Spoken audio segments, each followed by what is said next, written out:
नमस्कार दोस्तों, welcome to school. So friends, इस वीडियो के अंदर हम बात करने वाले हैं एक बहुत ही इंटरेस्टिंग टॉपिक के ऊपर। और इस टॉपिक की अगर बात करें तो वो होने वाला है पेनी स्टॉक के बारे में। पेनी स्टॉक ऐसे स्टॉक जिसकी रिटेल इन्वेस्टर तो जस्ट दीवाने होते हैं। वो हमेशा ढूंढते रहते हैं कि कौन सी कंपनी है जो 10 रुपए के आसपास मिल रही है, 20 रुपए के आसपास मिल रही है। तो यूजली हम पेनी स्टॉक ऐसे ही स्टॉक्स को बोलते हैं जो आपको 10 रुपए के आसपास चलते हुए देखने को मिल जाते हैं। कंपनियां छोटी होती हैं, कंपनियां स्ट्रगल कर रही होती हैं, कंपनियों के बिजनेस में कोई खास दम नहीं होता है। साथ साथ में बात करें प्रॉफिट एंड लॉस स्टेटमेंट की या फिर बहन तो बैलेंस शीट की, उसके अंदर भी काफी आपको वीकनेस देखने को मिल जाएगी। तो ऐसी कंपनियों को हम यहाँ पे पेनी स्टॉक की कैटेगरी में कंसीडर करते हैं जिन कंपनियों का फंडामेंटल उतना अच्छा देखने को नहीं मिलता है। लेकिन यहाँ पर मैं कुछ ऐसी कंपनियां आपको बताने वाला हूँ जो फ्यूचर ओरिएंटेड हैं। और बात करेंगे अगर फंडामेंटल की, तो कंपेयर करेंगे तो इन कंपनियों का फंडामेंटल जो दूसरी कंपनियां हैं उनसे थोड़ा आपको बेटर देखने को मिल रहा है। तो ऐसी कुछ मैं कंपनियां आपको बताने वाला हूँ। लेकिन साथ साथ में आपको इतना भी और भी कहना चाहूंगा, ये कंपनियां होती हैं इनके अंदर पैसा डूबने का खतरा बहुत ज्यादा देखने को मिलता है। तो इस बात का आपको ध्यान रखना है। और इसलिए हमेशा आपको क्या करना है कि पेनी स्टॉक के अंदर कभी भी अपनी मेहनत का जो हार्ड अर्न मनी है, जो आपने बहुत ही मेहनत से कमाई है, ऐसा पैसा ज्यादा नहीं लगाना है। मतलब अगर क्या हुआ कि कभी कंपनी में पैसा अगर डूब भी गया तो इससे आपको कोई ज्यादा टेंशन नहीं होनी चाहिए, फर्क नहीं पड़ना चाहिए कि हाँ कुछ ज्यादा प्रॉब्लम हो गई है। लेकिन यहीं पे हमें ट्विस्ट भी देखने को मिलता है। मैक्सिमम जो रिटेल इन्वेस्टर हैं वो हमेशा पेनी स्टॉक के पीछे भागते रहते हैं। इवन कि मैंने अपने दोस्तों के अंदर भी देखा है कि बहुत सारे ऐसे लोग हैं जो जस्ट पेनी स्टॉक के अंदर अपने लाख लाख रुपए भी लगा के बैठ जाते हैं।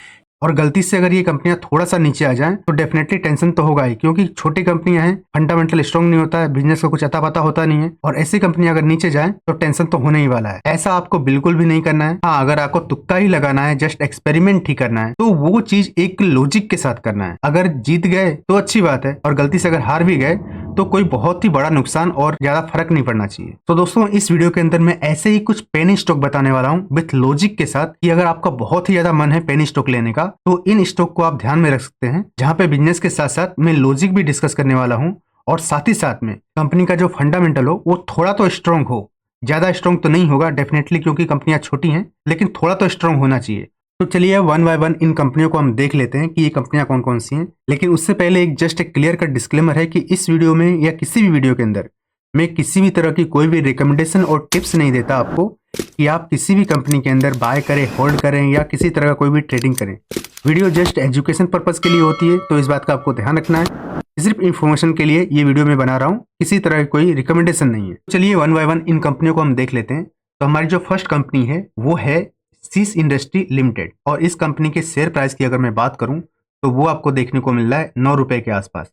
है ना पेनी स्टॉक? बिल्कुल नहीं। किसी भी कंपनी का शेयर प्राइस कभी भी आपको डिसाइड नहीं करता कि ये कंपनी कैसी है, कंपनी बड़ी है या छोटी है। हमेशा कंपनी का मार्केट कैप आपको देखना चाहिए। जब आप कंपनी का मार्केट कैप देखेंगे उस टाइम पे आपको पता चलेगा कि कंपनी कितनी बड़ी है और कितनी छोटी है।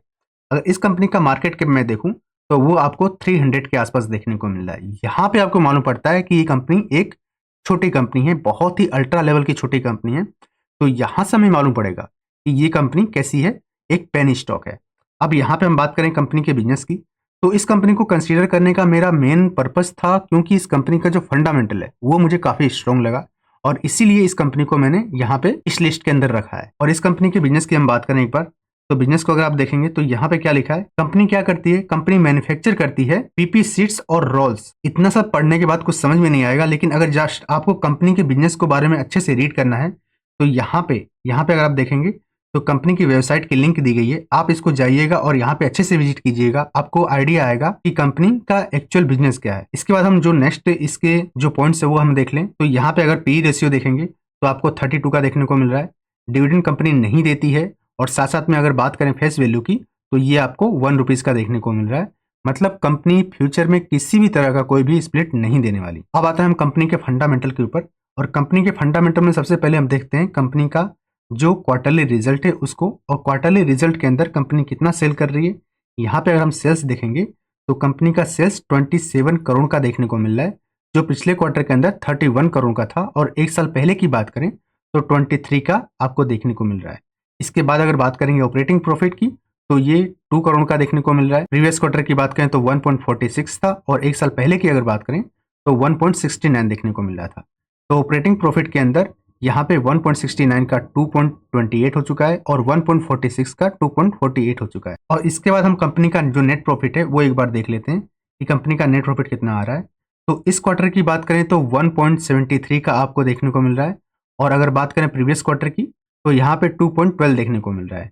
एक साल पहले की अगर बात करें तो 1.68 था। तो यहाँ पे आप थोड़ा सा देखेंगे तो यहाँ पे कंपनी का जो प्रॉफिट है वो थोड़ा सा जो प्रीवियस क्वार्टर के अंदर प्रॉफिट आया था उससे थोड़ा सा डिक्लाइन हुआ है, लेकिन ईयरली थोड़ा सा अच्छा परफॉर्मेंस है, कहें तो इनलाइन ही परफॉर्मेंस देखने को मिल रहा है। पर इसके अंदर सबसे इंटरेस्टिंग बात मुझे ये लगी, कंपनी इतनी छोटी होने के बावजूद भी कंपनी कभी लॉस के अंदर नहीं गई है, ये सबसे अच्छा पॉजिटिव पॉइंट है इस कंपनी का। लेकिन फ्यूचर के अंदर नहीं जाएगी इस बात की कोई गारंटी नहीं है, जो छोटी कंपनियां होती है उनके अंदर कुछ भी हो सकता है। इसके बाद हम देखें कंपनी का अगर प्रॉफिट एंड लॉस स्टेटमेंट, तो आपको देखने को मिलेगा यहाँ पे कंपनी पहले किसी तरह कोई भी प्रॉफिट नहीं जनरेट करती थी, उसके बाद धीमे धीमे कंपनी प्रॉफिट में आई और आज कंपनी का जो नेट प्रॉफिट है वो बढ़कर 11 करोड़ के आसपास पहुंच चुका है। इसके बाद हम कंपनी का जो बैलेंस शीट है वो एक बार देख लें, तो रिजर्व अगर आप देखेंगे तो रिजर्व कितना देखने को मिल रहा है यहाँ पे 63 करोड़ का, और अगर बात करें बोरोइंग की तो ये आपको 21 करोड़ का देखने को मिल रहा है। साथ साथ में जो कंपनी का शेयर होल्डिंग पैटर्न है उसको अगर हम देख लें तो शेयर होल्डिंग पैटर्न में अगर आप देखेंगे तो प्रोमोटर्स की होल्डिंग कितनी देखने को मिल रही है 66.03%, और वहीं पे बात करें पब्लिक की तो 33% आपको पब्लिक भी देखने को मिल रहे हैं। एफआईस और डीआईएस इसके अंदर नहीं देखने को मिलेंगे क्योंकि कंपनी इतनी ज्यादा छोटी है कि कोई भी इंस्टीट्यूशन भूल के भी ऐसी कंपनियों के अंदर पैसा नहीं डालेगा। तो यहाँ पे जस्ट आपको दो ही मिलेंगे, एक प्रोमोटर और पब्लिक, और ऑलमोस्ट जितनी भी कंपनियां आगे डिस्कस में करूंगा सबके अंदर सेम सिचुएशन है। इसी के अंदर भी आपको एफआईएस और डीआईएस या कहें तो इंस्टीट्यूशन आपको नहीं देखने को मिलने वाले। तो ये थी हमारी फर्स्ट कंपनी जिसका नाम है सीज इन्वेस्ट। और इसके बाद जो हमारी नेक्स्ट कंपनी होने वाली है उसकी अगर बात करें तो ये है ward wizard innovation and mobility limited. और जैसा कि मैंने आपको पहले बताया कि मैं ऐसी कंपनियों को यहाँ पे फोकस करूंगा जो कंपनियों का बिजनेस ज्यादातर जो फ्यूचर ओरिएंटेड हो, ऐसी कंपनियां हो और साथ साथ में पेनी स्टॉक भी हो। और इस कंपनी का अगर आप बिजनेस देखेंगे तो यहाँ पे आपको देखने को मिलेगा कि कंपनी ईवी मैन्युफैक्चरिंग सेगमेंट के अंदर काम करती है, और उसके अंदर भी कंपनी जॉय ई बाइक के नाम से अपनी एक बाइक लॉन्च करती है, और साथ साथ में कंपनी ई रिक्शा भी बनाती है, जो यहाँ पे कहीं मेंशन नहीं किया है, लेकिन मैंने जब कंपनी की साइट ओपन करके देखा था तो वहां पे ई रिक्शा और साथ साथ में कंपनी जो जॉय ई बाइक है ये दोनों ही बनाती है। तो ये कंपनी का बिजनेस है। कंपनी का बिजनेस कोई बहुत ही ज्यादा बड़ा नहीं है क्योंकि जानते हैं आप यहाँ पे पेनी स्टॉक की बात हो रही है। कंपनी का मार्केट कैप देखेंगे तो आपको बहुत ही छोटी कंपनी देखने को मिलेगी, अल्ट्रा स्मॉल कैप साइज की कंपनी है। कंपनी का जो मार्केट कैप है वो सिर्फ 400 के आसपास देखने को मिल रहा है। और बात करेंगे अगर पी की तो ये आपको कितना देखने को मिल रहा है 103 के आसपास। वहीं पे बात करेंगे इतनी छोटी कंपनी होने के बावजूद भी कंपनी डिविडेंड देती है, और कंपनी का जो फेस वैल्यू है वो 1 रुपीज के आसपास आपको देखने को मिल रहा है। बात कर लेते हैं कंपनी का जो क्वार्टरली रिजल्ट है उसके ऊपर। तो हम देखेंगे अगर कंपनी का सेल्स की तो कंपनी ने कितना सेल्स किया इस क्वार्टर के अंदर 86 करोड़ का। प्रीवियस क्वार्टर की बात करें तो यहाँ पे 58 का देखने को मिल रहा है। एक साल पहले की बात करें तो 100 के आसपास देखने को मिल रहा है।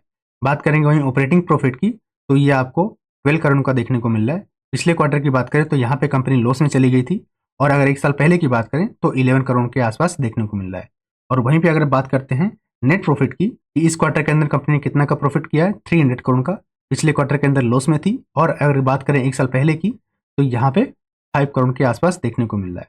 तो ऐसी कंपनियों में यही हमेशा रिस्क होता है कि कंपनी कब लॉस में चली जाए, कंपनी कब लॉस से बाहर निकल जाए, कोई ठिकाना नहीं होता। तो छोटी कंपनियां हैं, आपको इस बात का ध्यान रखना है कि इन कंपनियों का फंडामेंटल इतना स्ट्रॉन्ग देखने को नहीं मिलेगा जैसा कि आपको बड़ी कंपनियों के अंदर देखने को मिलता है। वहीं पे बात करेंगे अगर नेट प्रॉफिट की, तो नेट प्रॉफिट अगर आप देखें तो 5 करोड़ के आसपास देखने को मिल रहा है, जो एक साल पहले की बात करें तो ऑलमोस्ट डबल था 14 करोड़ का। और यहाँ पे कंपनी बीच में लॉस में गई थी, और उससे पहले तो कंपनी के पास कोई भी प्रॉफिट जनरेट नहीं देखने को मिलता, जस्ट 0 देखने को मिल रहा है। और बात करें अगर बैलेंस शीट की, और यहाँ पे अगर आप रिजर्व देखेंगे तो आपको 73 करोड़ का देखने को मिल रहा है। और वहीं पे अगर बात करेंगे बोरिंग की तो वो 177 करोड़ का देखने को मिल रहा है। साथ साथ में हम देख लेते हैं कंपनी का जो शेयर होल्डिंग पैटर्न है उसको। तो शेयर होल्डिंग पैटर्न में अगर हम देखेंगे तो कंपनी की जो प्रोमोटर्स है उनकी होल्डिंग काफी हद तक आपको गिरती हुई देखने को मिली है। कंपनी के प्रोमोटर्स की होल्डिंग पहले एक टाइम पे 70% के आसपास थी, जो गिरकर आज 51 के आसपास आ चुकी है। और साथ साथ में बात करें पब्लिक की, तो यहाँ पे पब्लिक ने क्या किया है कि 29 से 48 तक बढ़ते हुए देखने को मिले हैं। और बात करें एफआईएस और डीआईएस की, तो यहाँ तो बिल्कुल भी किसी भी कंपनी के अंदर आपको देखने को नहीं मिलेंगे, क्योंकि कंपनियां बहुत ही छोटी कंपनियां हैं। जो प्रोमोटर्स हैं, कंपनी के मालिक हैं, वो कंटिन्यूस अपना जो स्टॉक है वो सेल कर रहे हैं। और वहीं पे बात करें पब्लिक, उनकी जो होल्डिंग है ये बढ़ती जा रही है। तो ये कहीं ना कहीं एक अच्छी निशानी नहीं होती है, और इस कंपनी के ऊपर उतना ज्यादा ट्रस्ट नहीं करना है, क्योंकि कंपनी के जो प्रोमोटर्स हैं वो खुद ही बाहर निकल रहे हैं। तो ये थी हमारी जो second company ward wizard limited. और इसके बाद हम देख लेते हैं अपनी नेक्स्ट कंपनी को, तो वो है बजाज हिंदुस्तान शुगर लिमिटेड। इस कंपनी की अगर बात करें बजाज हिंदुस्तान की, तो बजाज नाम ही काफी है, क्योंकि ऐसे ग्रुप से कंपनी बिलोंग करती है जो बहुत ही बड़ा नाम है। और इस कंपनी की बात करें तो इस कंपनी को मैंने यहाँ पे क्यों कंसिडर किया है, तो उसके पीछे का रीजन है यहाँ पे इथेनॉल। गवर्नमेंट जिस तरह से पेट्रोल और डीजल के अंदर इथेनॉल ब्लेंडिंग को प्रमोट कर रही है, उस तरह से अगर देखें तो कंपनी फ्यूचर में काफी अच्छा बिजनेस कर सकती है अगर गवर्नमेंट इसी तरह से इथेनॉल ब्लेंडिंग को और अच्छा प्रमोट करेगी। तो इस कंपनी को यहाँ कंसीडर करने का एक ही रीजन है कि अगर फ्यूचर में कभी भी अगर ऐसा होता है इथेनॉल ब्लेंडिंग और प्रमोट किया जाता है तो उस टाइम पे कंपनी अच्छा बिजनेस कर सकती है। और साथ साथ में बात करें बजाज ग्रुप की, तो ये चाहे तो काफी अच्छा इसका बेनिफिट भी उठा सकता है। और बात करेंगे वहीं पे अगर कंपनी के मार्केट कैप की, तो कंपनी का जो मार्केट कैप है वो आपको देखने को मिलेगा 2000 करोड़ के आसपास। पी की बात करें यहाँ आपको देखने को नहीं मिल रहा है। और बात करेंगे वहीं डिविडेंड की, तो कंपनी डिविडेंड भी नहीं देती है। कंपनी का जो फेस वैल्यू है वो आपको 1 रुपीज के आसपास देखने को मिल रहा है। वहीं पे बात कर लेते हैं कंपनी का जो क्वार्टरली रिजल्ट है उसको अगर हम एक बार देख लें, तो यहाँ पे कंपनी कितना सेल्स कर रही है। तो यहाँ पे अगर सेल्स की बात करेंगे तो कंपनी का सेल्स ऑलमोस्ट 1400 के आसपास देखने को मिल रहा है। प्रीवियस क्वार्टर के अंदर 1100 के आसपास देखने को मिल रहा था और एक साल पहले 1700 के आसपास देखने को मिल रहा था। ऑपरेटिंग प्रॉफिट की बात करें तो कंपनी इस बार कंप्लीटली लॉस के अंदर आ चुकी है, -24 देखने को मिल रहा है। मीन्स कंपनी अभी लॉस में चल रही है। एक साल पहले की बात करें तो जस्ट 1 करोड़ का प्रॉफिट था, और वहीं पे बात करें एक साल पहले की तो 100 के आसपास आपको जो ऑपरेटिंग प्रॉफिट है वो देखने को मिल रहा है। इसके बाद हम कंपनी का जो नेट प्रॉफिट देखेंगे तो ये आपको देखने को मिलेगा कि नेट प्रॉफिट कितना देखने को मिल रहा है, -100, -76, -67। तो ये एक कह सकते हैं परफेक्ट एग्जाम्पल है पेनी स्टॉक का, जहाँ पे कंपनी कभी प्रॉफिट बहुत ज़्यादा देखने को मिलता है तो कभी कंपनी डायरेक्ट लॉस में चली जाती है। तो पेनी स्टॉक में यही चीज़ देखने को मिलती है, जब कंपनी का बिजनेस अच्छा ऑर्डर मिल जाता है, कंपनी को कंपनी का बिजनेस अच्छा हो जाता है तो कंपनी प्रॉफिट में आ जाती है, और जैसे ही ऑर्डर नहीं मिलता है, किसी तरह की कोई प्रॉब्लम हो जाती है तो कंपनी लॉस में आ जाती है। तो पेनी स्टॉक में ये सब बहुत ज़्यादा देखने को मिलता है, और इसलिए कहते हैं कि कभी भी पेनी स्टॉक के अंदर ज़्यादा पैसा नहीं लगाना चाहिए। और इसके बाद अगर बात करें प्रॉफिट एंड लॉस स्टेटमेंट की, तो यहाँ पे आपको नेट प्रॉफिट देखने को मिलेगा जो आपको कंटिन्यूस आपको माइनस में ही देखने को मिल रहा है। कंपनी जब से बिजनेस कर रही है तब से लेकर अभी तक कंपनी कंटिन्यूस लॉस ही लॉस कर रही है। और इसके बाद हम बात करेंगे बैलेंस शीट की, तो बैलेंस शीट में आपको रिजर्व कितना देखने को मिल रहा है, 4000 के आसपास रिजर्व देखने को मिल रहा है, और 3000 के आसपास आपको कंपनी के पास बोरोइंग या फिर कहें तो लोन देखने को मिल रहा है। इसके बाद बात करते हैं अगर शेयर होल्डिंग पैटर्न की, तो यहाँ पे आपको शेयर होल्डिंग पैटर्न में क्या देखने को मिल जाएगा कि प्रोमोटर्स की होल्डिंग कितनी है, 24% के आसपास, एफआईएस 3% आपको देखने को मिल रहे हैं, डीआईएस की बात करें 8% आपको देखने को मिल रहे हैं, और पब्लिक की बात करें तो 63% देखने को मिल रहे हैं। अब यहाँ पे एफआईएस और डीआईएस कैसे आ गए, इसके पीछे का रीजन है जस्ट और जस्ट कंपनी का नाम। क्योंकि कंपनी बजाज ग्रुप से बिलोंग करती है, इसलिए प्रोमोटर्स थोड़ा सा इस पर बिलीव करते हैं कि हो सकता है कंपनी अच्छा बिजनेस कर सकती है फ्यूचर में, क्योंकि अच्छे ग्रुप से बिलोंग करती है, उनको बिजनेस करना आता है, तो इस कंपनी के ऊपर थोड़ा रिस्क लिया जा सकता है। तो इसलिए कंपनी के अंदर थोड़ा सा इंस्टीट्यूशन देखने को मिल रहे हैं। बाकी इनका भी कोई भरोसा नहीं है, कभी भी ये गायब हो सकते हैं, कभी भी ये सेल करके निकल सकते हैं। तो इस बात का आपको ध्यान रखना है, क्योंकि जस्ट एफआईएस और डीआईएस मतलब इंस्टीट्यूशन आपको देखने को मिल रहे हैं, इसलिए इस कंपनी में आपको इन्वेस्ट नहीं करना है, या किसी तरह की कोई भी एंट्री नहीं लेनी है। अगर आपको देखना ही है तो आप देखिएगा कि गवर्नमेंट किस तरह से जो इथेनॉल ब्लेंडिंग है इसको किस तरह से प्रमोट करती है, वो एक दिखने वाला फैक्टर रहेगा, जहां पे आपको पता चलेगा कि कंपनी फ्यूचर में कितना अच्छा परफॉर्म कर सकती है। अब ये थी जो हमारी company Bajaj Hindustan sugar limited. अब इसके बाद जो हमारी नेक्स्ट कंपनी है उसको हम देख लें, तो ये है सुराना सोलर लिमिटेड।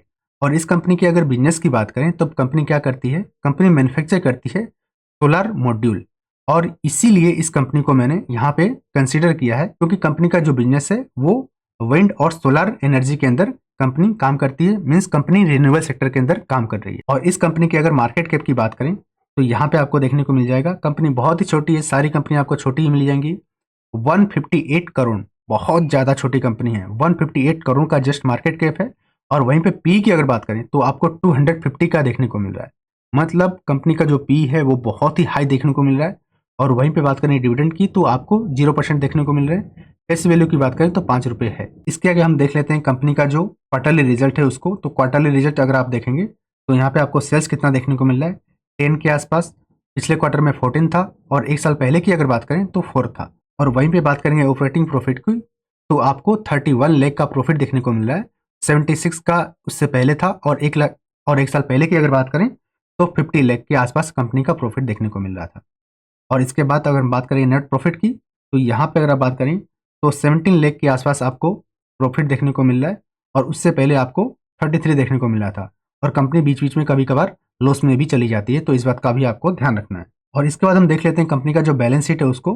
तो यहाँ पे अगर हम रिजर्व देखें तो 32 करोड़ के आसपास कंपनी का जो रिजर्व है वो है। और साथ में बात करेंगे बोरोइंग की तो ये आपको 3.60 करोड़ के आसपास देखने को मिल रहा है। शेयर होल्डिंग पैटर्न की बात करेंगे तो आपको यहाँ पे देखने को मिल जाएगा प्रोमोटर्स की होल्डिंग जो 42% देखने को मिल रही है। और बात करेंगे पब्लिक की होल्डिंग की तो 57 के आसपास देखने को मिल रहे हैं। वहीं पे बात करेंगे एफआईएस और डीआईएस इंस्टीट्यूशन आपको बिल्कुल भी देखने को नहीं मिल रहे हैं। और इस कंपनी में जो प्रोमोटर्स की होल्डिंग है इस पे अगर आप ध्यान से देखें तो 64 के आसपास एक टाइम प्रमोटर देखने को मिले थे और आज धीमे धीमे कम होते होते कि प्रमोटर्स धीमे धीमे निकलते जा रहे हैं, पब्लिक धीमे धीमे बढ़ती जा रही है। तो बहुत ही ध्यान से इन कंपनियों को आपको स्टडी करना है। इसके बाद जो हमारी नेक्स्ट कंपनी है उसको हम एक बार देख लें, रतन इंडिया एंटरप्राइज लिमिटेड। और इस कंपनी का सबसे ज्यादा बिजनेस अभी तक जितने भी मैंने कंपनियां डिस्कस की उनके अंदर सबसे अच्छा किसी कंपनी का बिजनेस है तो वो ये कंपनी है। इस कंपनी की अगर बिजनेस की बात करें तो कंपनी क्या क्या बिजनेस करती है, कंपनी ई कॉमर्स के अंदर बिजनेस करती है, कंपनी इलेक्ट्रिक व्हीकल भी बनाती है और साथ साथ में ड्रोन सेगमेंट के अंदर भी कंपनी यहाँ पे काम करती है। तो इस कंपनी का बिजनेस बहुत ही ज़्यादा डाइवर्सिफाई है और इस कंपनी का बिजनेस अभी तक जितनी भी कंपनियां मैंने डिस्कस की सबसे बेस्ट देखने को मुझे मिला। और इस कंपनी की अगर मार्केट कैप की बात करें तो आपको 5000 के आसपास कंपनी का मार्केट कैप देखने को मिल जाएगा। पी की बात करें तो जस्ट 15 रुपए के आसपास है। डिविडेंड आपको देखने को नहीं मिलेगा और फेस वैल्यू की अगर बात करें तो आपको 2 रुपीज देखने को मिल रहा है। इसके बाद हम बात कर लेते हैं क्वार्टरली रिजल्ट की। तो क्वार्टरली रिजल्ट कंपनी कैसे प्रेजेंट कर रही है तो यहाँ पे अगर हम सेल्स देखेंगे तो कंपनी का सेल्स कितना देखने को मिल रहा है 1900 के आसपास। पिछले क्वार्टर के अंदर 1800 के आसपास था। एक साल पहले की बात करें तो 1800 के आसपास था। और वहीं पे बात करेंगे ऑपरेटिंग प्रॉफिट की और वहीं पे बात करेंगे ऑपरेटिंग प्रॉफिट की तो वो आपको कितना देखने को मिल रहा है -165, मतलब कंपनी लॉस के अंदर है। एक साल पहले भी कंपनी बात करते हैं ऑपरेटिंग प्रॉफिट की तो यहाँ पे कंपनी आपको लॉस में देखने को मिल रही है। प्रीवियस क्वार्टर की बात करें तो यहाँ भी कंपनी लॉस में थी। और बात करेंगे एक साल पहले की तो यहाँ पे कंपनी का प्रॉफिट 250 करोड़ आपको देखने को मिल रहा है। तो यही होता है कंपनी या जो छोटी होती है या फिर कहें तो जो पेनी स्टॉक होता है इनके अंदर प्रॉफिट कभी भी आपको बढ़ते हुए देखने को मिल जाएगा, कभी भी कंपनियां लॉस में चली जाएंगी। और इसके बाद हम बात करेंगे अगर नेट प्रॉफिट की तो नेट प्रॉफिट भी आपको देखने को मिलेगा जहाँ पे कंपनी यहाँ पे भी लॉस में है, इससे पहले भी लॉस में थी और उससे पहले 800 का प्रॉफिट था और उसके पहले भी कंपनी लॉस में थी। तो ये होता है छोटी कंपनियों में जिनका आपको पूरा ध्यान रखना है। छोटी कंपनियों के अंदर कभी भी आपको पैसा बहुत ज़्यादा इन्वेस्ट नहीं करना है, इस बात का पूरा ध्यान रखना है क्योंकि छोटी कंपनियां में बहुत ज़्यादा रिस्क होता है। कंपनियां कभी लॉस में चली जाती हैं, कभी प्रॉफिट में आ जाती हैं, कुछ भी हो जाता है। तो शेयर होल्डिंग की बात कर लेते हैं तो यहाँ पे आपको देखने को मिलेगा प्रोमोटर्स की होल्डिंग 74% आपके प्रोमोटर्स देखने को मिल रहे हैं। उसके बाद बात करेंगे एफआईएस और डीआईएस की तो यहाँ पे 5% या फिर कहें तो 6% के आसपास कंपनी के जो एफआईएस है वो देखने को मिल रहे हैं, डीआईएस आपको देखने को नहीं मिल रहे हैं। और वहीं पे बात करें पब्लिक की तो 18% आपको पब्लिक भी देखने को मिल रही है। तो ये है इस कंपनी का शेयर होल्डिंग पैटर्न। और ये कंपनी का नाम क्या था, इस कंपनी का नाम था रतन इंडिया एंटरप्राइज। तो ऑलमोस्ट जितनी भी कंपनियां थी उन सबको मैंने यहाँ पे डिस्कस कर लिया जिनको मेरे ख्याल से जिनका बिजनेस भी अच्छा है, कंपनियां थोड़ा फ्यूचर ओरिएंटेड बिजनेस भी है जो फ्यूचर में कंपनियों में ग्रोथ भी आ सकती है, ऐसी एक पॉसिबिलिटी भी है। और बात करें इन कंपनी के जो फंडामेंटल है वो भी थोड़े स्ट्रॉन्ग मुझे देखने को मिले। हालांकि ऐसा नहीं होता है कि आपको सब कुछ मिले, कंपनियां पेनी भी स्टॉक भी रहें, कंपनियों को जो शेयर प्राइस है वो भी छोटा मिले, साथ साथ में बात करें तो कंपनियों का फंडामेंटल भी स्ट्रॉन्ग हो, ऐसा कभी भी आपको देखने को नहीं मिलेगा। तो कभी ना कहीं कुछ ना कुछ प्रॉब्लम तो रहती है, तभी कंपनियां पेनी स्टॉक रहती हैं, तभी कंपनियां स्ट्रगल कर रही होती हैं। तो इस बात का आपको ध्यान रखना है कि कहीं ना कहीं आपको कॉम्प्रोमाइज़ तो करना ही होगा। तो इस बात को हम ध्यान रखेंगे कि पेनी स्टॉक के अंदर ज़्यादा पैसा नहीं लगाना है, जस्ट एक्सपेरिमेंट पर्पस से, जस्ट आपको तुक्का मारना है, देखना है, अपने लक यूज़ करना है, लक आजमाना है। तो एक बार इन कंपनियों के ऊपर आप फोकस रख। बाकी आपको ये कंपनियां कैसी लगी नीचे आप चाहें तो कमेंट सेक्शन में बता सकते हैं। बाकी मिलते हैं किसी नेक्स्ट वीडियो में। Thanks for listening me, take care and God bless you all.